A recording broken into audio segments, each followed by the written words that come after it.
Hello, we're gonna do some measurements today. I have my measuring tape here. I've had this for so long. I may have gotten this measuring tape when I was a teenager, but my cat bit it. It has some bite marks there.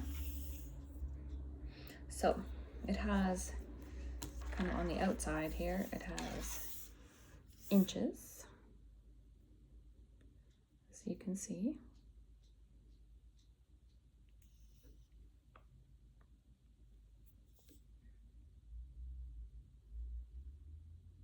Half an inch, quarter inch, eighth, and a 16th.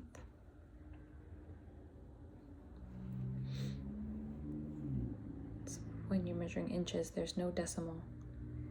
Like this would be 0.5.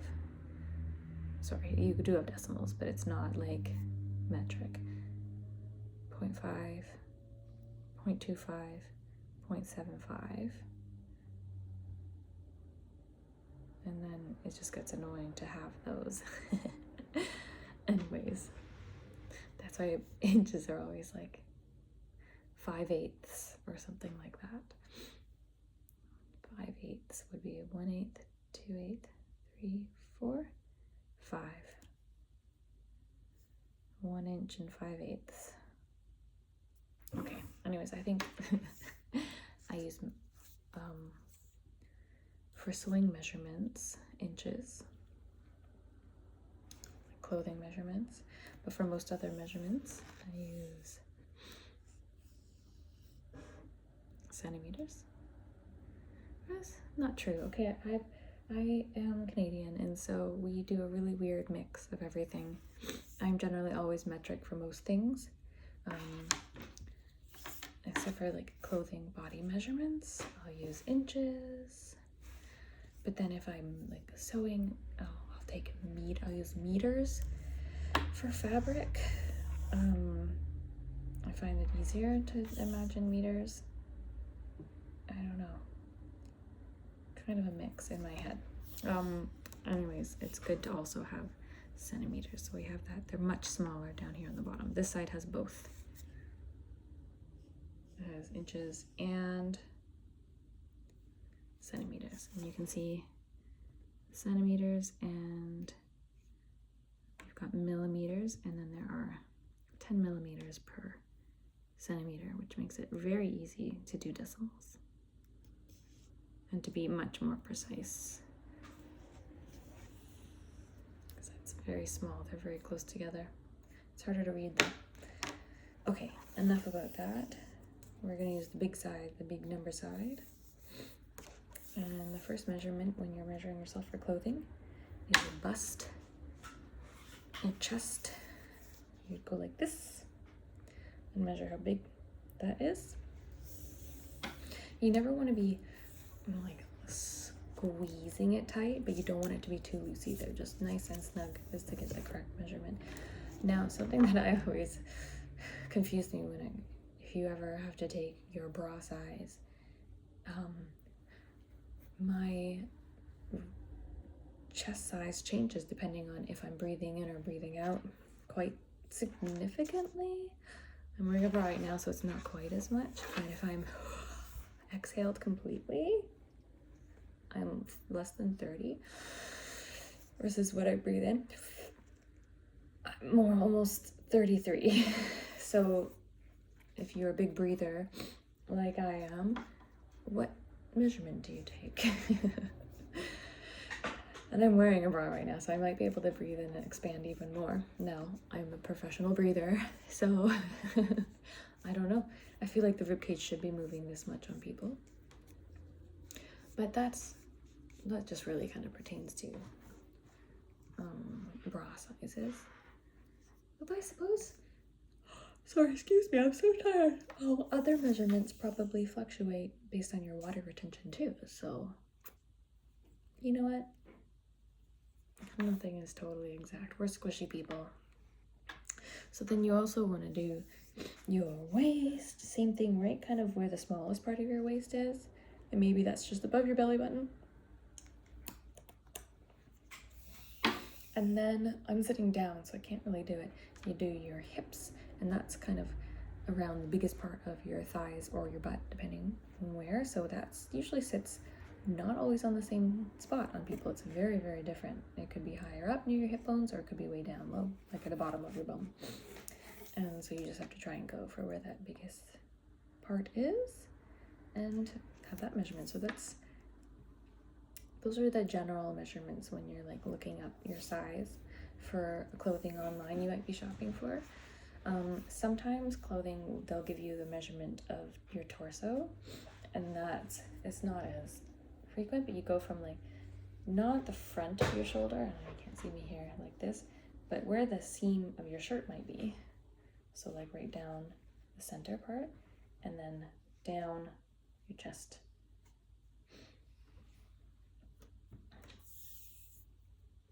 And you can figure out how far down you want something. You could see, oh, this shirt's gonna be really long on me. Another important measurement, if you're making your own clothes, is around your neck. This is a suit if you're gonna get a suit made. Around your neck. And then also from the base of your neck to your shoulder here. Try and figure out where is that? Where does your neck start and your shoulder end? It's hard to do on yourself. And then where you like to have that corner. This would depend on the clothing, but I feel like it's right there on me, just over 4 inches. Of course, your arm length. So going from where you just stopped there and then all the way down to where you're expecting a sleeve to go. So long or short. And you can also do your leg length. That's a really important one for pants sizing. And that you want to go basically from your crotch and then straight down to the ground. So not the center, but like where the leg starts and attaches to maybe like your pelvis area and all the way down. Okay, so let's pretend I'm gonna do your measurements. Now I know there's microphones, but I'm gonna try not to rustle too much here because that'll be really loud. Okay, big breath in and out so you can be relaxed. And we're gonna go around your neck.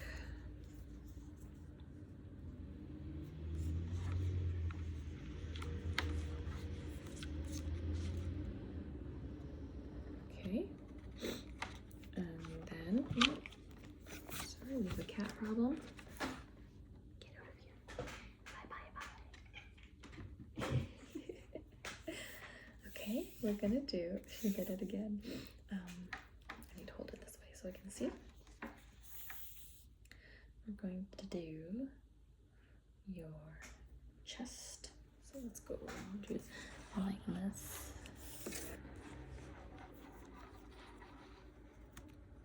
Breathe in. Breathe out all the way. And breathe in. Okay, just be normal. There, great. Thank you. And we're gonna do your waist now. Good.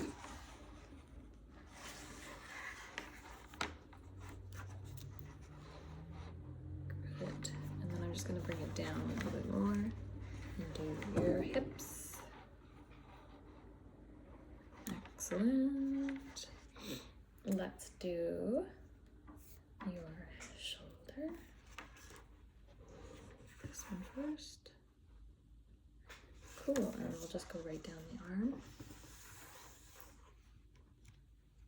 Yep, okay, and then this shoulder. And down your whole arm. Thank you. Nice, and I want to go around your wrist. Just wind it up a little bit.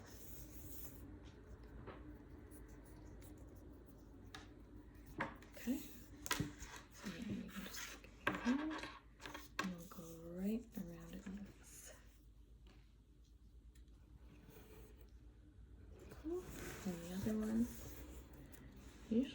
have one wrist that's bigger than the other on our dominant hand.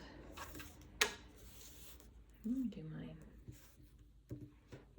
I had it measured once at the physio. Oopsie, cardboard box sounds.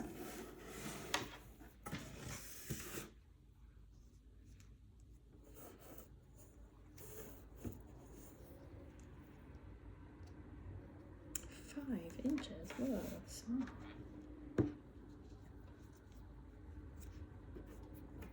Is my right one bigger or small? It's the same. Small. What about the palm of your hand from here to here? From that line to that line? Got some background noises happening right now with this box.